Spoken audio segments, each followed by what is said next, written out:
Hello everyone, you're welcome to this tutorial, and in this video I'll be talking about data cleaning. We'll be focusing on just two methods of data cleaning.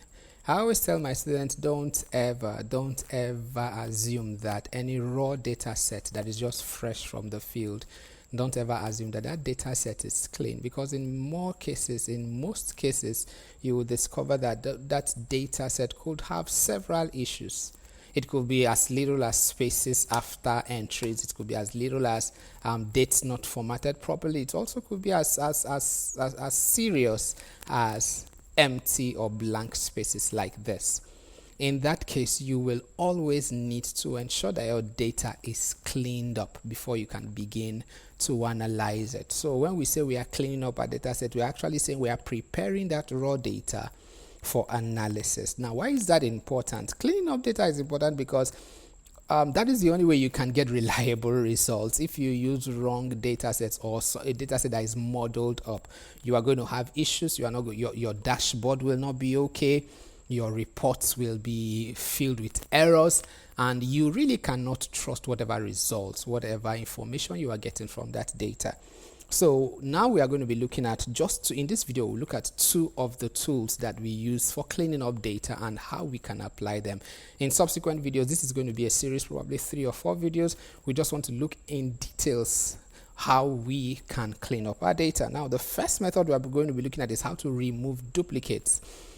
This data set I have here, I'll be making sure you have a link to it in the description. It has several duplicate values, and I'm going to show you how you can remove that.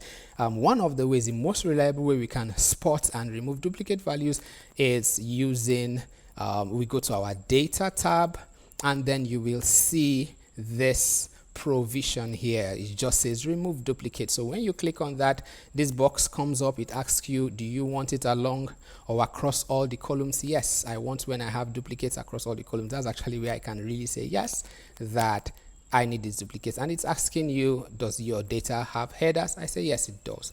So I select all the columns, and then I say okay and give it a few seconds, and it says 15 duplicates values found and removed, and these unique values remain. Note the count may include empty cell spaces, because yes, it discovered that I had some empty cell spaces. So I say okay because I have finally cleaned up. So all duplicates have been removed and my table is readjusted. So that's the first way. You go to your data and then you click on remove duplicates, select all the columns, and then you hit okay. Now I'm going to hit cancel because I'm done cleaning.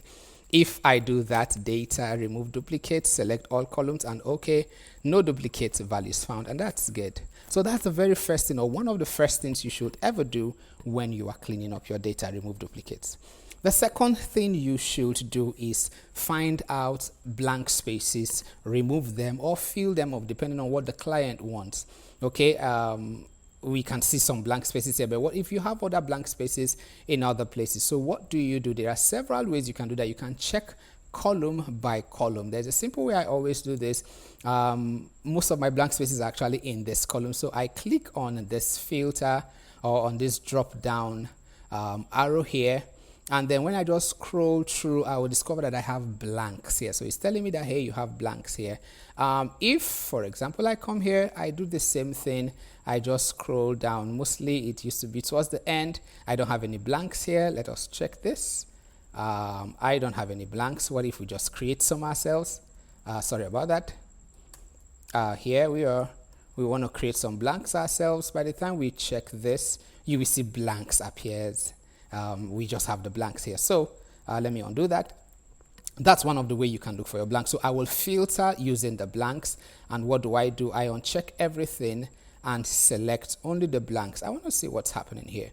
And so these are the columns, or rather the rows or the cells where I have my blanks. So what do? I either fill it up, okay, or I report and say, hey, these don't have values, or I can just indicate and say blank, whatever. So whatever probably your superior or the owner of the table or the data tells you to do, you can just do that to fill this up. If they say delete the entire rows that have blank entries or blank values here, go ahead and delete it. So what you do here particularly is very important. You can just make sure you don't do it. If you are not the owner of the data set, always reach out and let the owner know what or tell you what should be done to it.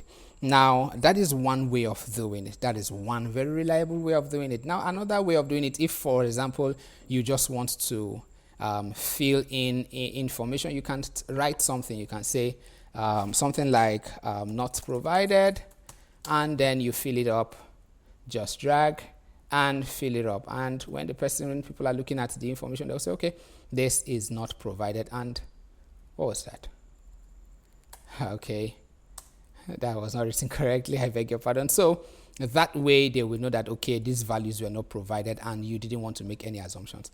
Another way you can do that, if you want to use average values, you can find the average of the other values, okay, and then use it to fill that. Let's try that. Let's try, even though we have unit cost here, let's try, and let me select other values, yeah, and then remove my blanks. And then I'm going to find the average of all these other values, and then I will use that to get and use the value. So I'll come here and I will say average, and then I will say the first cell there is K2 to K19871987, and when I do that, it tells me that the average is 188 thereabouts. So I could use 188 and fill in. So let's go back and filter. Get our blanks, everything, and then we select our blanks. So we could just use that and fill in and say, okay, for the blanks we just want to fill it in with the average value, and double click this, it fills everything. Okay, and there's a slight issue there, so let's just get this down and we fill. So that's another way you can handle blank spaces, but be sure that you work with the person who owns the data set, so you don't just assume what needs to be done. Another way you can do this is, I recommend these two ways. They are actually very perfect, but let's just say you want to try something else and you don't want to filter, or you don't have that provision. One way you can do, just create another column simply. You could say you need cost here, and all I just do is I use my if function. I say if K2 is blank, right? Let me zoom that in a little bit so that we can all see it clearly. Zoom, yep. And then I'm saying if K2 is equal to blank, what do I want it to write? I could say, okay, fill it in as we wrote earlier, not provided. Or we could simply say, if it's not empty, just write K2. Yeah, return K2. And when we hit that, we discover that all the places where we have blank information, it says not provided, and then you can just delete it. That's just what we've said before, doing it in yet another way. So let's delete that. So these are the ways you can handle your blank cells, okay? Please always ensure that you verify. What two things did we do today? We looked at duplicate values. Don't relax and say, I don't think, I trust this data set. Don't ever assume that your data set is clean. Remove the duplicate values and also look for how best to handle your blank spaces. Thank you very much, everyone. In the next video, we're going to be looking at some other ways, some other kind of data sets that need to be cleaned, some other methods of cleaning up data sets. I beg your pardon. And several other videos after this, we're going to do that. Thank you very much. If you enjoyed this video, please remember to like, subscribe, share with others, and drop a comment so that we'll be very encouraged. Thank you all. Thanks for watching. See you in the next video. Bye.